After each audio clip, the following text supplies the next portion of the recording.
present his take on this matter.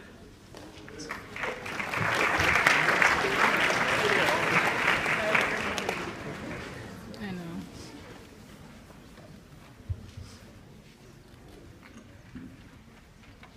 Man, woman, gay, straight, Christian, Jewish, black, white. External labels are commonly used to profile and prejudge individuals before any personal interaction has occurred.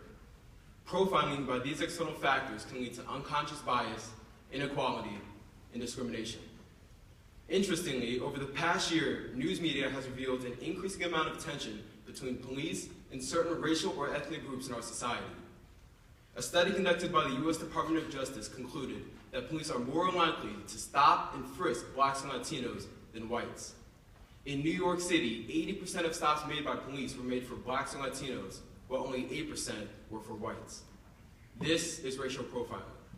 Racial profiling in law enforcement is when individuals are targeted for a given purpose based on their membership of a particular racial or ethnic group. This strategy, known to be prevalent in law enforcement, misdirects crucial resources and undercuts the trust needed between law enforcement officers and the community.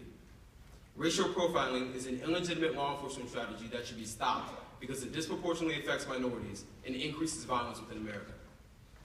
Some may argue that racial profiling is beneficial because it makes sense and works. In fact, they may state that this is why over 70% of the imprisoned population are people of color. However, we cannot justify this through a concept of race. Imagine walking down the road where blacks, whites, Hispanics, or any other ethnic group are all committing crimes. Even if 90% of that population is white and all committing crimes, while only 5% is black with only a select few committing a crime, if the police are only stopping the black individuals, they will only arrest those black individuals in return. This is why over 70% of the imprisoned population are people of color, not because they're the only ones committing the crimes, but because they're the majority of the population that are being stopped and frisked by the police. Empirical evidence proves that in relation to stops and searches, the police get no higher returns from their enforcement efforts by using race as one among other targeting factors. Racial profiling in law enforcement is morally problematic because it's used in an unfairly selective way. Now imagine that a lot of your friends with curly brown hair began to commit extremely heinous crimes and were sentenced to life in prison. Does this now allow you to profile and prejudge all brown-haired individuals as murderers? Hopefully you answer this question as no.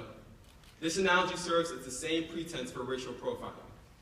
Certain members of law enforcement frequently use external labeling to profile and prejudge individuals that look a certain way. In 2012, over 500,000 New Yorkers were stopped and frisked. Of that population, 55% were black, 10% were white, and 90% of the people stopped were innocent. These stops and frisks were based on a profile judgment originating from false derogatory beliefs about blacks. Based on one's external appearance, law enforcement officers came to conclusions about individuals because they look like someone who committed a crime.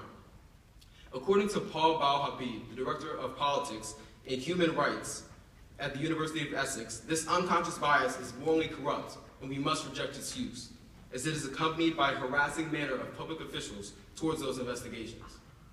Some may also argue that the use of racial profiling of a minority may lead to a decrease in the offending pattern.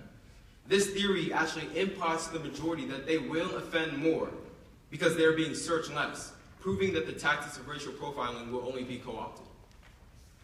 In December, the Obama administration released new guidelines to ban racial profiling by federal law enforcement officers.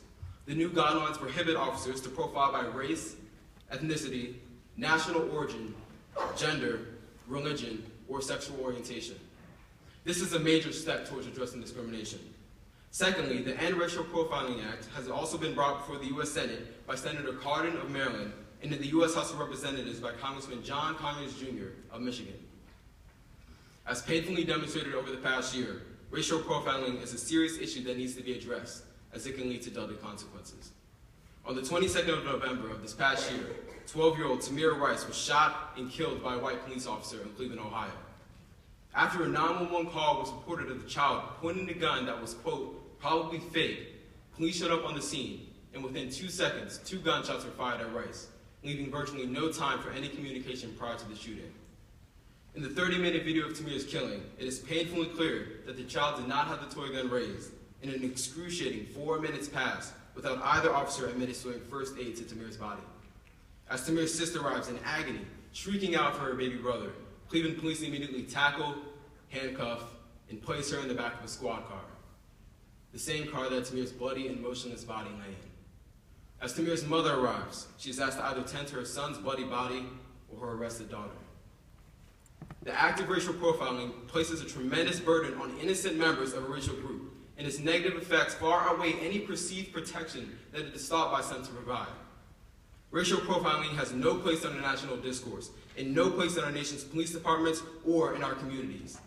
Ayanna Jones, Eric Gardner, Ezell Ford, John Crawford, Melissa Williams, Renisha McBride, Rakia Boyd, Tamir Rice, Tanisha Anderson, Timothy Russell, these are all examples of unarmed black children killed by a law enforcement officer, the ones that are supposed to protect us from harm.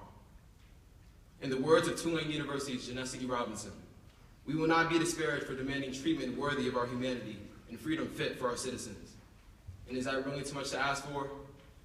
I'm not advocating for complete dismissal of intuition, rather a deliberate deconstruction of unconscious bias and racial profiling and discrimination.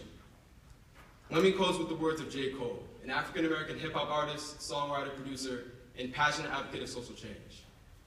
All we want to do is take the chains off. All we want to do is be free.